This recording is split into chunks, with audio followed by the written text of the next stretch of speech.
ఇలాగ ఉంటుంది. ఎంత ఖర్చు పెట్టి నువ్వు ఎక్విప్మెంట్ కొన్నావు అన్నది కాదు, ఆ ఎక్విప్మెంట్ వాడేటటువంటి వాడి టాలెంట్ కూడా ముఖ్యం అక్కడ. మిగ్ విమానము వీటితో పోటీ పడలేదు యాక్చువల్గా, కానీ అది ఎగిరే ఎత్తు అంతా ఇది ఎగరలేదు.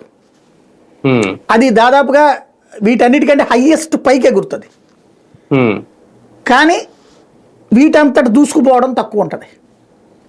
అయితే ఆ మిగ్ విమానంతో F-16 కూల్చాడు కదా అభినందన్. ఇప్పుడు నిన్న ఆకాష్తో వీళ్ళని కూల్చారు కదా.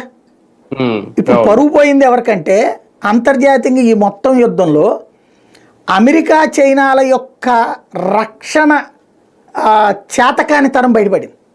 అంటే వాళ్ళు మనం సాధారణంగా ఇళ్ల స్థలాలు పొలాలు అమ్మేటప్పుడు చెప్తుంటారు, అదిగో అక్కడ రైల్వే స్టేషన్ వస్తుంది, ఇక్కడ బస్ స్టాండ్ వస్తుంది, ఆ వెనకాల రామానాయుడు కట్టించాడు, ఈ పక్కన వెంకటేష్ బాబు అన్నాడు, అవతల పక్కన మహేష్ బాబు అంటున్నాడు, ఇట్లా చెప్పి అమ్ముతుంటారు.